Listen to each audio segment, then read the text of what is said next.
নমস্কার বন্ধুরা, আজ আপনাদের কুরুক্ষেত্রের যুদ্ধের শেষের দিকের একটা কাহিনী বলবো, যে কাহিনীতে সম্পূর্ণভাবে বলা হয়েছে ভগবান শ্রীকৃষ্ণের উদ্দেশ্যে যে হে কৃষ্ণ, আমি সমস্ত কুরুক্ষেত্রের যুদ্ধের যে প্রান্তে তাকিয়েছি সেখানেই শুধু দেখেছি তোমার সুদর্শন চক্র ঘুরছে। আমি যেদিকেই তাকিয়েছি দেখেছি তোমার গদাই আঘাত করছে। আমি যেদিকে তাকিয়েছি দেখেছি তোমার শক্তি সেখানে বিদ্যমান। কথাটা কে বলেছিলেন? এটা জানতে গেলে যেতে হবে একটু আগের দিকে। মহাভারতের যুদ্ধে যদি যুদ্ধ করবার অনুমতি দেওয়া হতো সেই মানুষটাকে, তাহলে মহাভারতের যুদ্ধের চিত্রটা বোধহয় বদলে যেত। আজকে বোধহয় মহাভারতের যুদ্ধের কাহিনী অন্যরকমভাবে তৈরি হতে পারত। তিনি আর কেউ নন, তিনি ঘটোৎকচ পুত্র বারবারিক যখন যুদ্ধ করবার জন্য প্রস্তুতি নিচ্ছেন, তখন ভগবান শ্রীকৃষ্ণ সেখানে গেছেন। ভগবান শ্রীকৃষ্ণ তাকে গিয়ে বলছেন যে ঘটোৎকচ পুত্র বারবারিক, তুমি নাকি শুনছি যুদ্ধ করবে, তুমি কাদের পক্ষ নিয়ে যুদ্ধ করবে? বারবারিক বলছেন, যে পক্ষ দুর্বল আমি সেই পক্ষের হয়ে যুদ্ধ করব। ভগবান শ্রীকৃষ্ণ বলছেন, যেখানে ধর্ম সেখানেই কৃষ্ণ, অর্থাৎ আমি তোমাকে এই যুদ্ধ করতে দিতে পারি না। কারণ তুমি যদি পাণ্ডব পক্ষের সঙ্গে যুদ্ধ করো, তাহলে কৌরব পক্ষ দুর্বল হবে, আর তখন তুমি কৌরব পক্ষের হয়ে যুদ্ধ করবে, আবার পাণ্ডব পক্ষ দুর্বল হবে। তাহলে এই যুদ্ধ তো কখনো থামবেই না, এই যুদ্ধের চিত্র তো তখন অন্যরকমভাবে তৈরি হয়ে যাবে।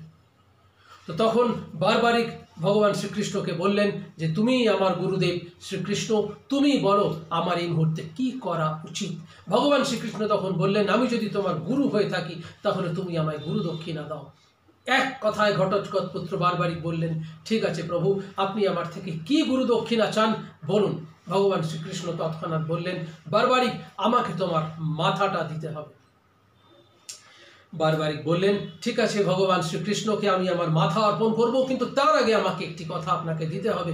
এই গোটা মহাভারতের যুদ্ধটা কিন্তু আমি আমার নিজের চোখে চাক্ষুষ দর্শন করতে চাই। তাই মহাভারতে সঞ্জয়ের পরে একমাত্র এই বারবারিকই তার নিজের চোখে গোটা মহাভারতের যুদ্ধটা দেখেছিলেন।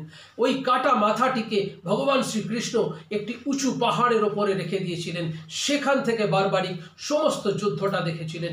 যুদ্ধ যখন শেষ, চতুর্দিকে যখন রক্তাক্ত মৃতদেহ পড়ে রয়েছে, সমস্ত মাটি যখন রক্তে লাল, তখন ভীম বলছেন, এই যুদ্ধে আমরা জিতেছি, আমার অনেকখানি অবদান রয়েছে। অর্জুন বলছেন, না, আমার অবদান তার চেয়েও বেশি। নকুল, সহদেব সবাই বলছেন, আমি লড়েছি।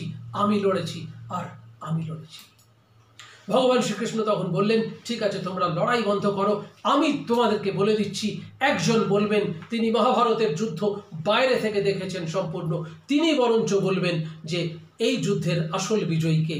তখন সেই বারবারিকের মাথার কাছে যাওয়া হলো। ভগবান শ্রীকৃষ্ণ প্রশ্ন করলেন, আচ্ছা বারবারিক, তুমি তো গোটা যুদ্ধটা চাক্ষুষ করলে, তুমি বলতে পারো যে এই যুদ্ধ কার জন্য জয়লাভ পেয়েছে পাণ্ডব পক্ষ?